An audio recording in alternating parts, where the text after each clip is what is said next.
Hey everyone, and welcome to the first edition of How Do I Break Into Cybersecurity? My name's Simon Linstead. I'm the founder of the InfoSec Live community and your host for today's show. And we have a special guest for you today. So before we move on to that, I just want to say a few things. Firstly, we're streaming live Twitter, YouTube, and LinkedIn. Most people, I hope, are watching through YouTube, and if you are, please do like and subscribe. It will help us produce more and more valuable content for all of you guys and girls out there. And a big thank you to everyone who tunes in, week out to watch our content. It's because of you that we're able to put on these events. So without further ado, I'm going to bring on our first all-star guest for How Do I Break Into Cybersecurity. I'm going to let him do the intro because I'll ruin it if I try. Mike Jones, great to have you here, sir. Please say hello. It's a pleasure being here, and I really appreciate the invite. So you want me to introduce myself as That'd what I be do and stuff like amazing. that? Yeah, please. Sure. So I come from a long background, a broad background of hacking computers and technology, and served time in the military during a couple wars, and then got involved with the darker side of the internet. Got in a little bit of trouble, and now I'm here leading red teams, mentoring previous offenders for the English government and law enforcement, and just trying to make things good. So I first came across you with your Haunted Hacker podcast, which I think we're up to 1,000 subscribers now, are we? 1,000. We just hit 1,000 last week. Which is amazing. Congratulations. So I've Thank you. watched a lot of your content on there, and you spend a lot of time getting into details with other people. And I want to spend a bit of time today trying to dig a bit more into where you've come from, Mike, and how you Sure. got into the industry. So a lot of the people watching are either hoping to break in or looking to raise their game and perhaps progress in their careers. Everyone's journey is completely different. Made a controversial statement the other week on here that I don't think cybersecurity is for everyone. And I think that sometimes isn't said enough because training providers don't sell courses if they tell people that. So I think sometimes some honesty is necessary. But please tell us a bit about your journey into cybersecurity. Tell us a bit more in detail how that happened. Sure thing. Um, First off, it started in Washington, D.C. That's where I was born. My father was working at the NSA, so I was kind of born into the game, I guess. And I'll get into that a little bit later. But I had a really big curiosity when it came to electronics. I used to mess with electronics kits when I was a kid, building circuits and just learning how everything worked together. Really got off into science and biology, and just I had that mind that was like curious about everything. I wanted to learn everything I could about everything. I have Asperger's, so that created an environment where I could sit alone with electronics kits, and I wasn't one of those kids who was always out running around and doing stuff. Fast forward to my teen years, we got our first laptop. My very first computer was a Commodore 64. And then my next computer was Windows 95 on my mother's laptop that she had just bought. And I was experimenting with writing code and malicious code and totally destroyed my mom's computer. She was not happy. So that was where I learned that I had some skill to do something. I just wasn't sure what it was yet. Um, I went into the military after high school. I became a cryptologist in the military, which is naval intelligence. And I've specialized in SIGINT, which is signal intelligence, basically decoding and collecting and intercepting signals and basically breaking them down to where they were human readable. Um, I went from that into the end of my enlistment, where I became one of the Navy's first CTNs, which is a new rate that they had just created, which was a cyber warfare rate. Okay. And I helped them develop some of that material and help them understand, that whole environment. Because by this time, I was already in the underground. I was already, digging deep, trying to figure out what this whole thing was about. Um, so I left the military and had a pretty bad taste in my mouth when it came to the U.S. government and what I saw during the wars in Iraq. So the natural step for me was, become a hacktivist, because I already had the knowledge of computers. I already had the distaste for the U.S. government. So we just went on a rampage. That in turn got me followed by the FBI, and my profile and my case actually started in 2003. and I was approached and brought to Jesus in 2016, and they forced me to become a confidential informant for a year. And during that year, I was collecting on a Russian group, basically because I had Russian language skills already. And after that was over, I thought it was free and clear. And my lawyer, who was a phenomenal lawyer, David Adler, he's former CIA, um, told me everything was good. So I decided to go back to work, and I flew over to Scotland quite a few times with no problem. And then I left to go to London. And as soon as I left the country, they revoked my passport. The State Department did.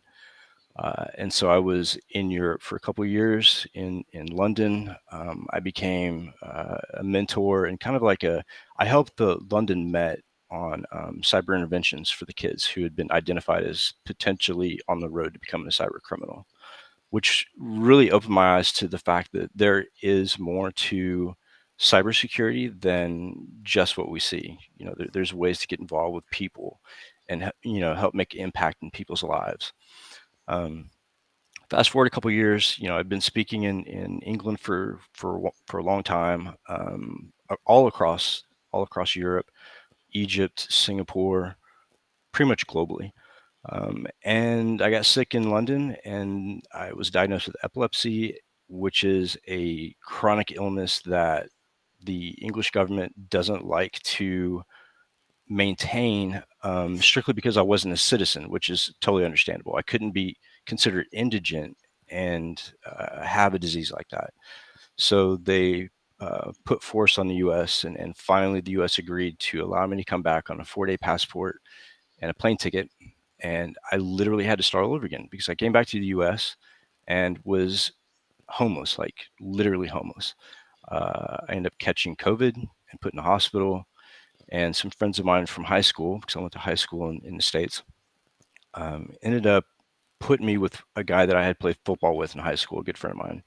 And he helped me get back on my feet, get me established again, and get active in speaking again, and really built my confidence to go back to what I was doing. And here I am a year later, and I've got my own place in a mid city. I'm back public speaking. I'm mentoring a kid from Wales that is a previous offender, great kid, and just really like trying to give back. And what we started with the podcast and with that community has just been phenomenal. Of course, it came with like bumps and hiccups in the road, but like anything else that you're trying to build, it's going to happen. And now I'm opening a nonprofit organization to help veterans get into the cyber community, and provide scholarship money, so that they can go and get the certifications that the industry is somehow requiring for entry level people. It just makes no sense. $5,000 for a cert, and they don't have that money. So I'm trying to be there for them and help them, achieve that so they can get a job. It's not easy, and I still It's do. not. It's No. not. But I think the thing is, Mike, you're doing it for the right reasons, and because of that, it will work, and Mm, and that's why it is working. And the fact that you're taking your time out to try and help people with direction, especially those who've been in on the wrong side, perhaps in the past. I mean, we had a brief conversation before, and mm, I've had my own brief kind of parlays with organised crime in the past and my own experiences, and I've seen the devastation that it can cause as well. And it is nice to give back. I mean, we've got a policeman within the community who I think is also working with the same guy that you're talking about. I think it used to be something to do with a telecommunications company, perhaps, that he got in trouble for. And it fascinates me what he does as a day role. So he works as an intervention officer, I think. I'm not sure of the actual title, but and speaks to children or teenagers who they've got concerns about. And it comes back to one of my concerns about the gamification of hacking. And whilst it's amazing, and Try Hack Me is probably what, not sorry, it's not Try Hack Me at all. Hack the Box is what I got obsessed with mhm. back in 2020. And I had loads of fun on that. But when it came to then trying to relate those skills to employable ones, I mean, I had huge knowledge gaps that I still haven't environment is that when the economy is expecting it to, have a lot of people with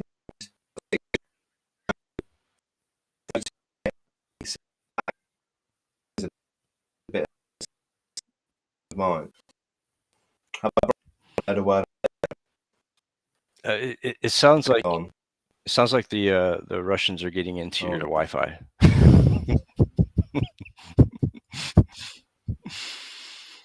But yeah, hack the box is really interesting. so Go ahead. have I come? You're not quite back yet. So while you're coming back, I'll answer some questions that have popped up, so you can wait to get your connection back. Um, Home Depot having a security department? Yes, absolutely, and it's really quite large. It happened after they got hacked from their parking lot through the Wi-Fi. A lot of data was stolen. Mike, I'm trying to get my networking skill going again. And I am learning a lot on how I break in. Yeah, so I mean, not only learning about how to break in, but also look at defenses and what it looks like from the defense side. I think that's really important. I always tell my analysts that work for me on the blue team that you need to learn both sides of it to be effective on any side. So if you're coming into the industry and looking to get a start, maybe learn both sides. Don't cut yourself off to just learning red team or learning blue team. Be open to both. Um, I have tried to take 2 certs and couldn't pass them. Then Network Plus, I thought needed it. Oh, hey, you're back. You're back, Simon. Well, that was embarrassing. How long have I been gone for? Just a couple of minutes. I mean, long enough for me to answer most of the questions. So Excellent. Please tell me where you were because I haven't caught any of it at all. So apologies everyone for that. I've got serious internet issues and it was a bit of a risk even putting this on tonight. But apologies, Mike, and let's hope this doesn't happen again.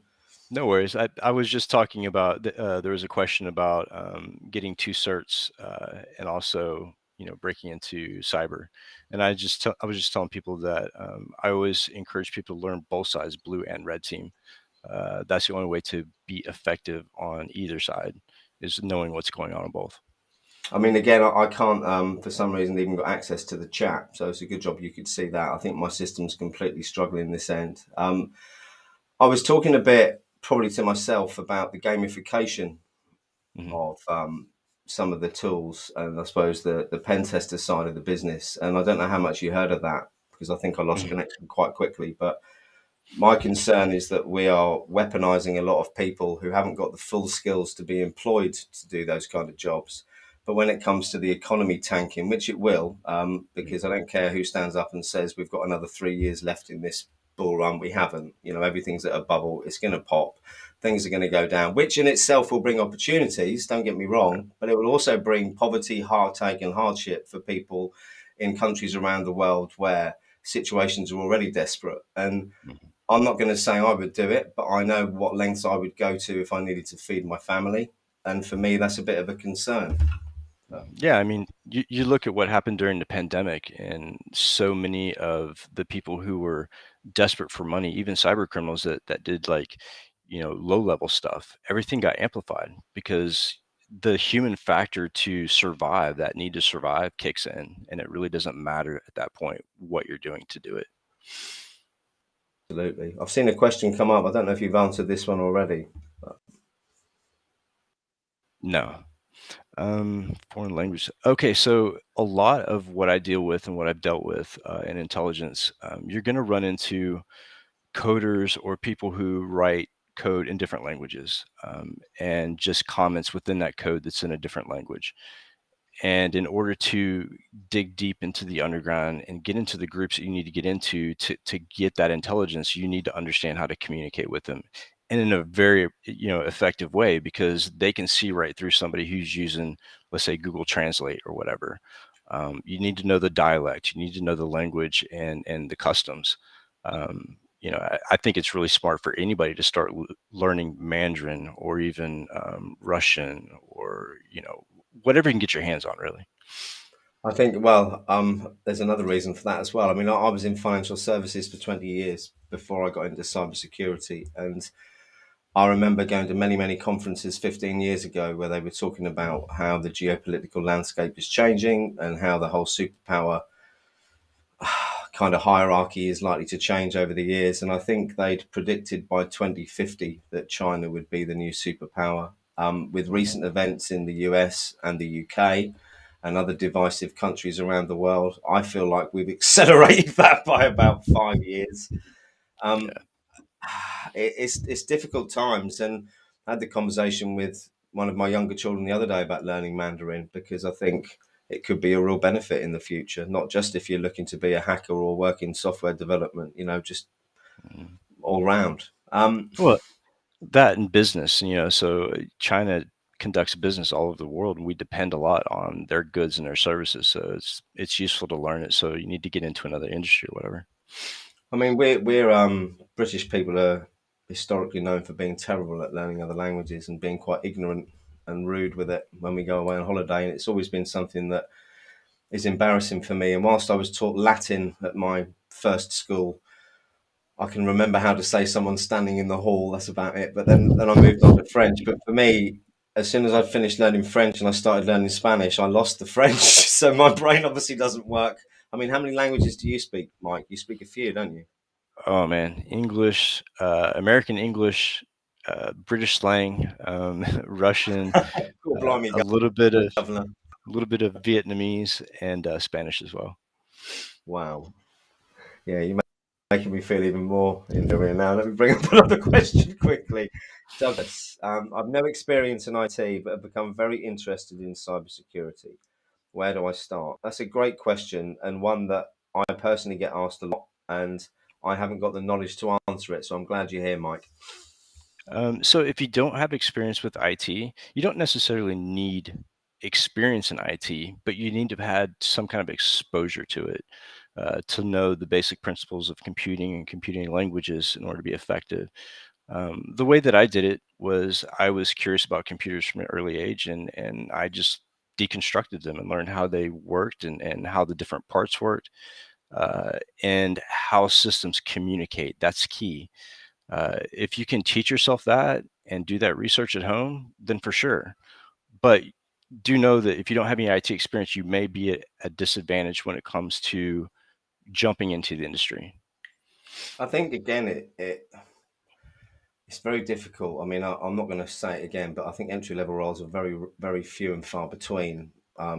Because entry level, even into cyber, means having that foundation of networking and IT infrastructure, I think. And Yeah. let's not forget, though, I tried to come in with a technical role, but it isn't just technical roles in the industry, is it? So, depending on experience, I think if I was my 16-year-old son, he's now doing technology levels and he's going to build up through that. So, I suppose things like CompTIA A plus, and then move through the Sec Plus, Network Plus, or whatever route you want to go to get the fundamentals, or even the help desk side. I know people shoot you down for that, but again, you learn so much from Hmm. dealing with those troubleshooting. But it doesn't have to be a technical job, was the point I started off with. There's leadership for people who are perhaps a bit Hmm. older and been in different careers. There's my favorite, sales and marketing. The one thing that cybersecurity companies are struggling with now is getting the message across. And I think there's a massive shout for that. And perhaps it's easier once you're in an industry. Like I've now got into cyber. I think if I put my Kali instance up again last week and started practicing again because I'm determined not to do it as a job, but I feel like I've kind of quit when I failed OSCP. So for me, I'm going to go back to it. Not that I'm probably ever going to be a pen tester, but I do think if I wanted to go back to it and learn now, it'd be easier for me to get a pen tester role than it would have been when I was in financial services. Oh, for sure. I mean, I worked financial services for one of the nation's largest banks for a period of time.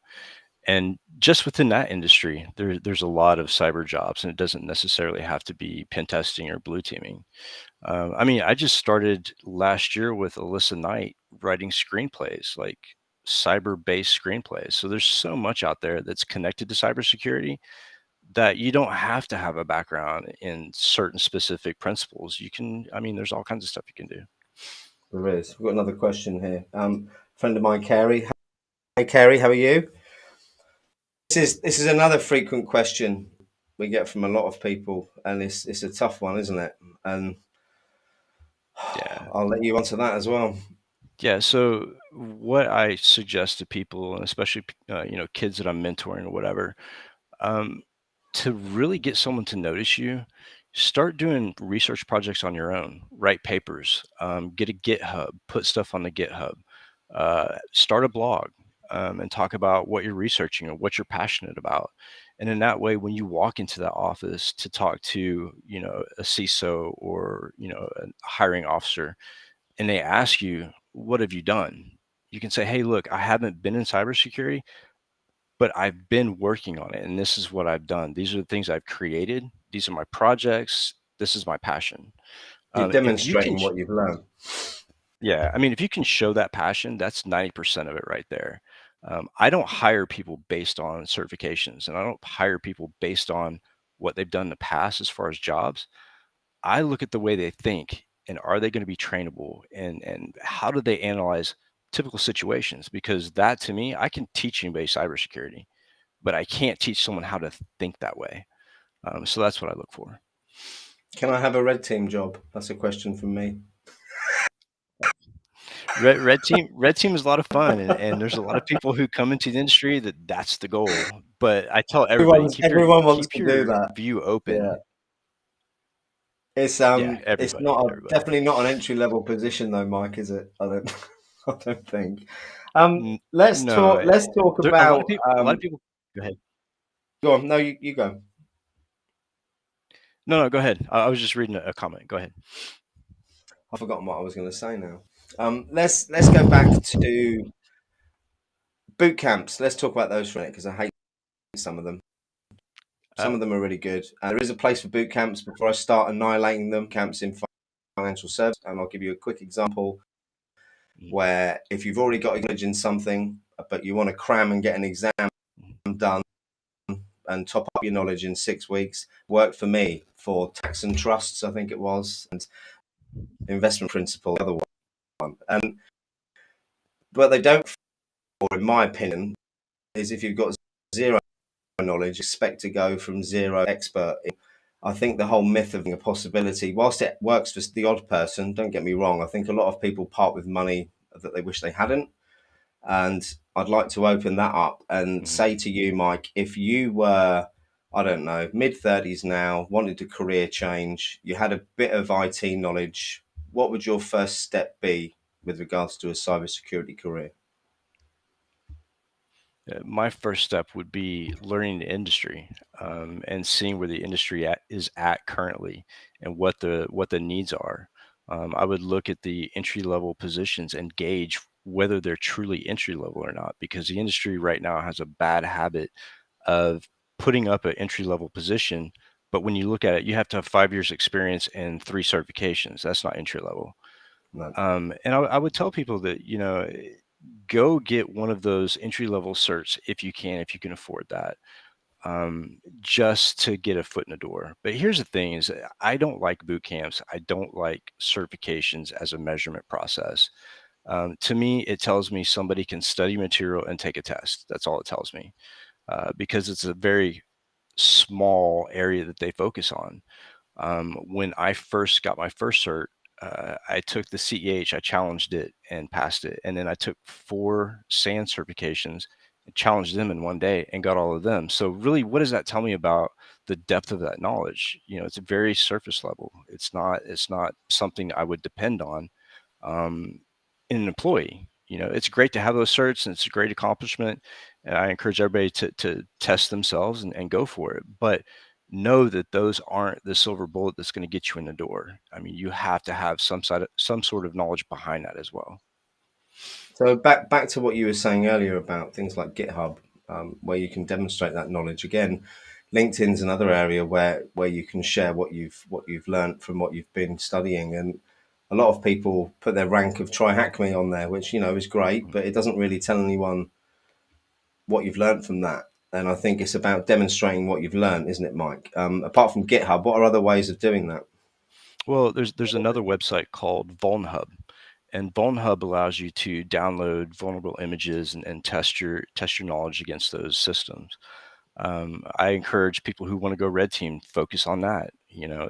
Don't spend money that you don't need to spend unless it's a requirement, because there's so much information on the internet. And when kids come to me and they say, how do I get into cybersecurity?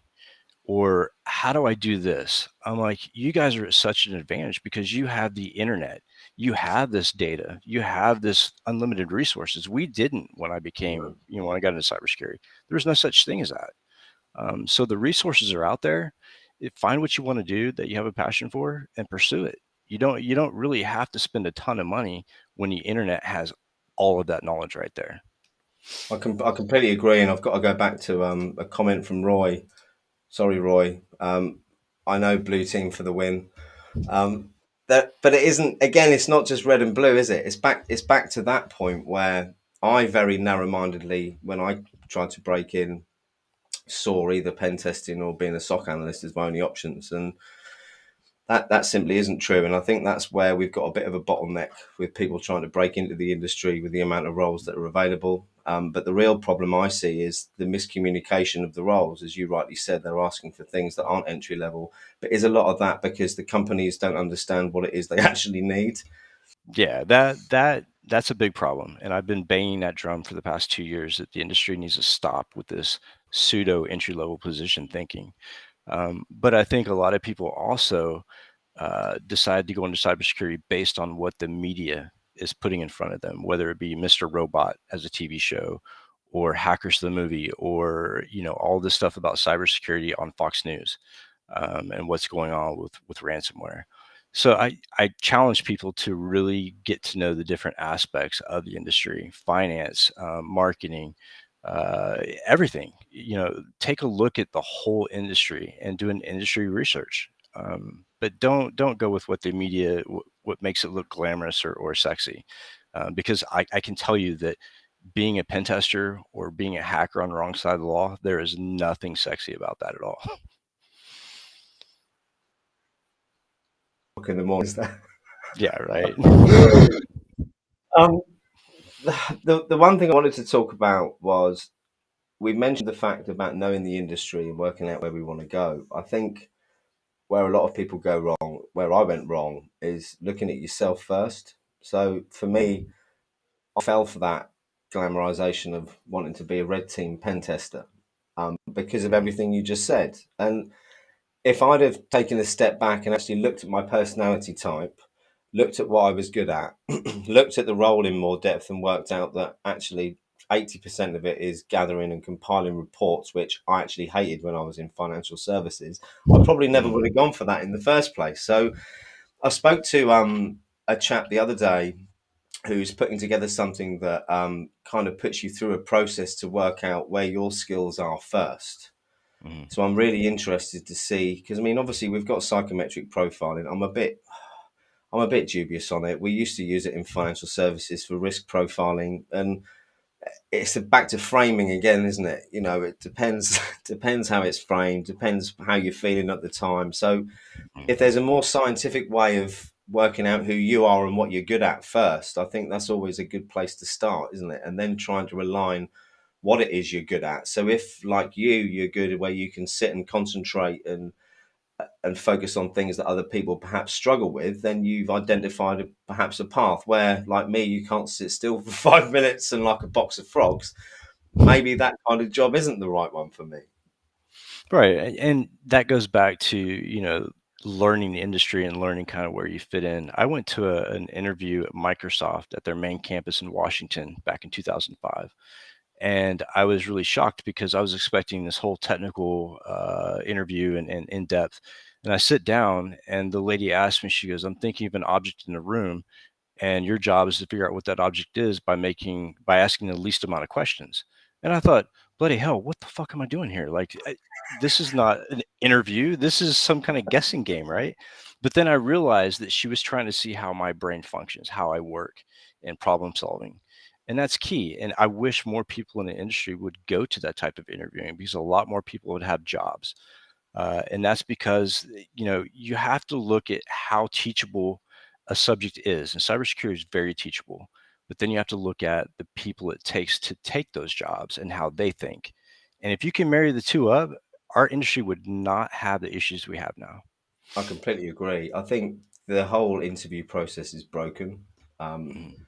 For an industry where I would say the majority of people are introverted, Mhm. to gauge them and judge them on a process that is aimed at extroverted people, Right. one is wrong. You should have different processes for, going back to the lady saying, tell me what I'm thinking about. In sales, it would have been, sell me this mug, Yeah. Yeah. you know, features and benefits, Simon. It's the same thing, isn't it? And Mhm. it's trying to work that out first, I think. I might have a Yeah. sip of my coffee now. Yeah. It does take a special type of person for each role, right? And so I took the ASVAB when I went into the military, and they decided, because of my score on the ASVAB, I decided that I was decided to be in intelligence or the nuclear field, and I picked intelligence. And I think we need something more like that for cybersecurity. Maybe there needs to be some sort of assessment where they give you a wide range of questions from different principles in cybersecurity, and if you answer this way, then obviously you belong in that part of cybersecurity. There must be a way, because it is broken at the moment. I mean, there are a few companies out there doing good things.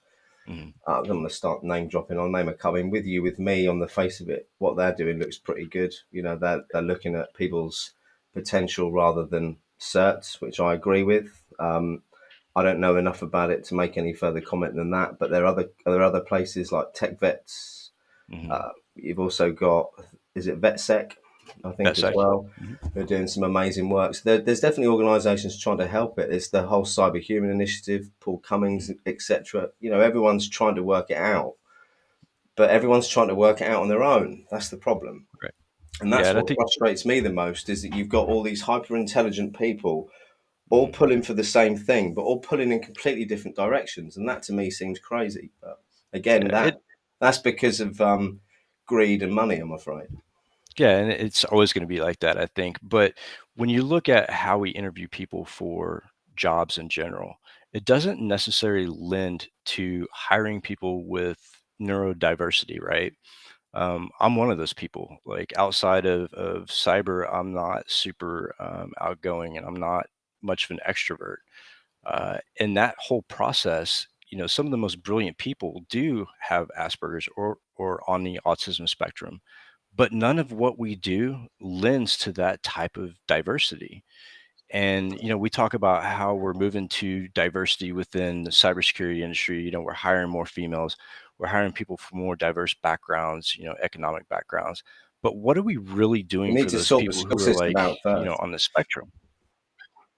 Yeah, exactly. But I think that we're missing a lot of good talent strictly because of the way we interview people. I completely agree. I mean, I've got ADHD. I was only diagnosed in my 40s, and I'm not using it as Mhm. an excuse. But if I'd have understood why I took such crazy risks in life and why I could hyper focus on things, I've built a business up and made it very successful in a very short amount of time through hyper focusing. But guess what? I also did. I destroyed everything in probably an even shorter amount of time by hyper Mhm. focusing on that. And Right. it's learning why you behave the way you do, what triggers the behaviours, how you can manage that. And when you actually accept, I mean, I was an ego driven twat, really. And when you accept that you're not an entrepreneurial genius, and the fact that you've made money in the past because you're a personality salesman rather than anything else, you Mhm. then learn where your limitations are. And then it's working with people who are completely different to you that will help you in this. And in the last come from a neurodiverse day. And I don't want to Mhm. sound conspiracy or a bit weird on this, but I've said this to my wife a number of times. I think it's the next stage. I just think it's the way the human Yeah. beings are changing, because we have to adapt and we're needing different skills. So that's my crazy British theory anyway, Mike. Well, I think it's true, because 90% of the kids that I've dealt with on the intervention workshops with the London Met, 90% have autism somewhere on the scale. And that's pretty eye opening, that those type of people with those types of talent are starting to become more in numbers, and there's a reason for it. It's natural evolution. Unfortunately, I think that there's a lot to learn when it comes to that. Like I was terrified to be a public speaker, and because of the Asperger's and lack of eye contact and stuff like that. But I learned how to cope with it, and it became more of a tool for me. But another thing too, when you're coming into the industry, don't look at people like me. Don't look at people like Chris Roberts. Look at the people you're sitting next to, Yeah. because a lot of us, we helped build this industry. There was no industry when we started, and I didn't end up here overnight. Like this has been a 20-year journey, and a lot of things to learn and progress on. And nobody ever is an expert in cybersecurity. There's too much out there to say you're an expert. So please, when you get into the industry, don't use the label expert, because it's egotistical, and there's no such thing. But I've Uh, seen people use the word evangelist. Is that okay? Evangelist is good. I consider myself evangelist when it comes to diversity, right? And when you Yeah. see my podcast, I've had a whole wide array of people on the show, because I think it takes everybody and every type of person to contribute to make cybersecurity successful. And completely. I've never known an industry that needs the diversity as much as this one. And Mhm. I've also never known one where it's sort of pushing against it so much as well. And all we hear about is the need to communicate with the C-suite. And I think the poor bloke in the middle, whether it's the CISO or whatever the job roles are, Mhm. this guy's got to try and communicate with the people who are doing the work as well and explain to them why they're not getting their budget and why they're not getting this done. There's so many skills needed, and it seems to me the CISO role is one that not one person is capable of doing or shouldn't be Right, capable of doing. right. I was actually a CISO for a very short time in Scotland, for a blockchain company. And this is another lesson people have to learn coming in, is that people will use you in the industry to get what they want. They brought me on as CISO to get them into a lot of fintech magazines. And then once that happened, then I never got paid. And there are companies out there that will do this. Like, keep your eyes open. Realize that when you come into the industry, you are self-employed. Companies no longer care about how long you stay at a company. They look at numbers, and they look at how much you make, and they can only spend so much on each person. So don't think that they're going to like go out of their way to make you a millionaire. It's not going to happen. You're self-employed, and take your education the same way. You're doing it for yourself, not for to get in company A's door or whatever. Do it for yourself. That's a really good point. Let's think about short term opportunities in the market then. So, the market was swamped with junior pen tester wannabes and SOC analysts at the moment and last year. Where do you see, or where do you think is a good area for people to focus if they've got perhaps? I saw someone come up earlier actually who had, is it Security Plus? Where are we? Mhm. A plus Here we and Net go. plus.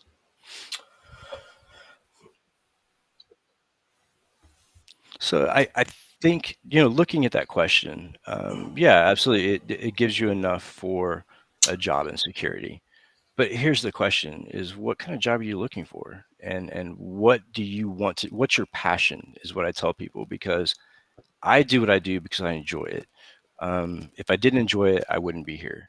So figure out what you want to do as a passion, and what attracts you. And A plus and Security Plus is a good place to start.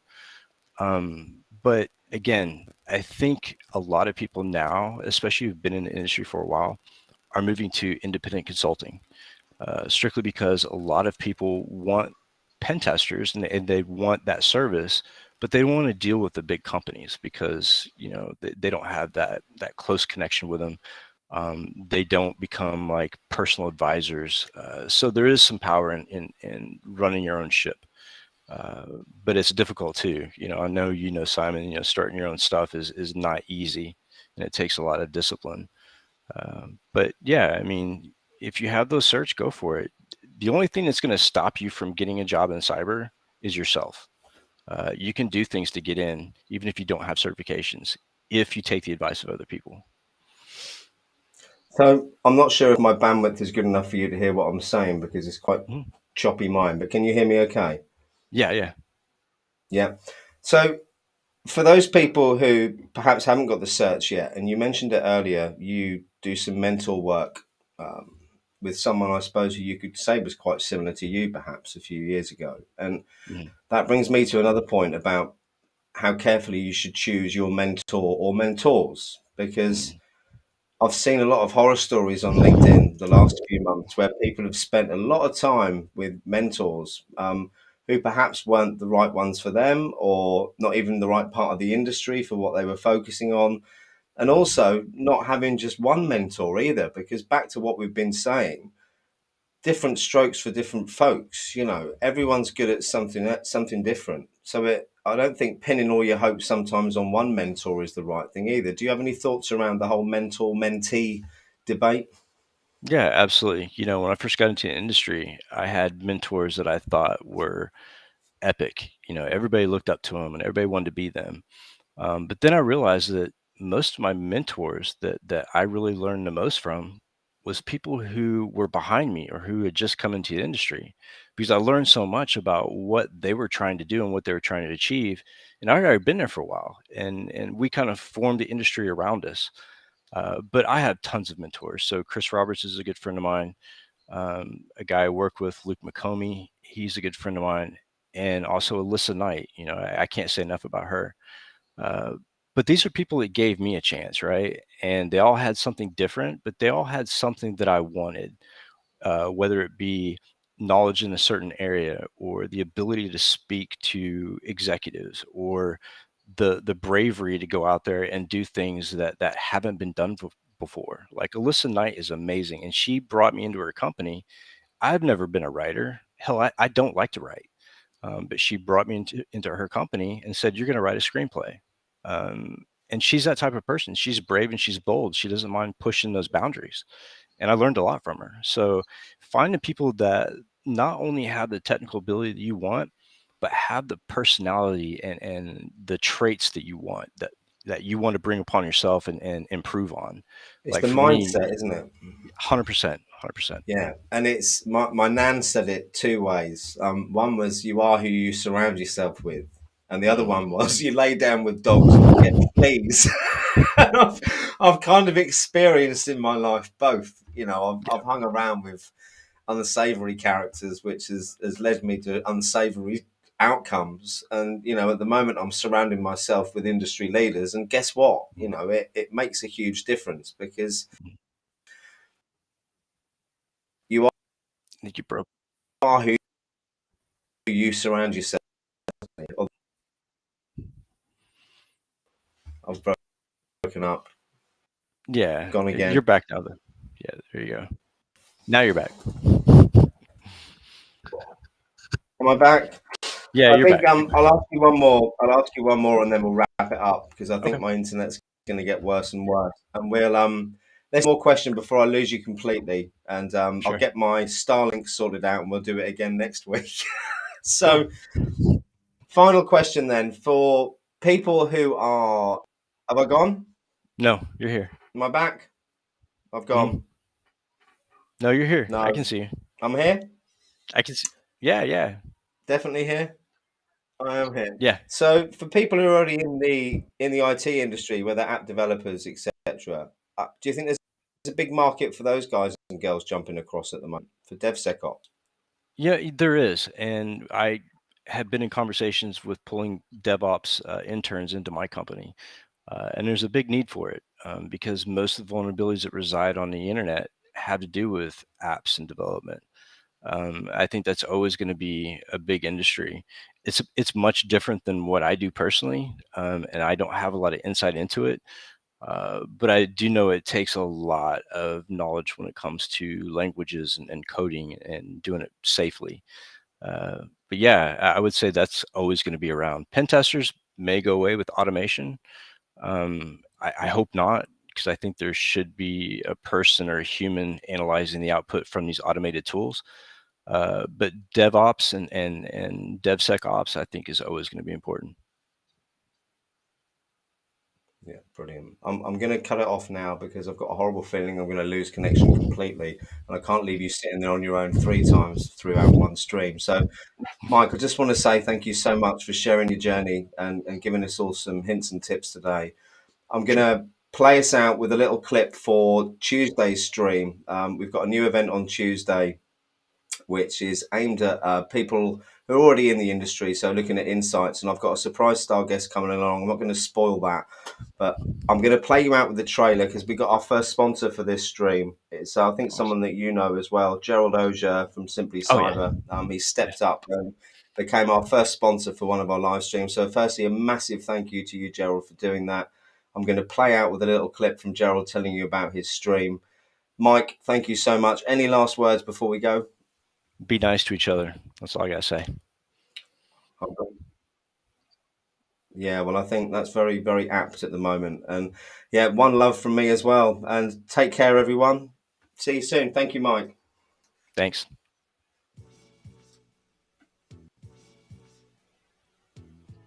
It won't play Hey the there, I'm video. Jerry Ozier, information security professional and chief.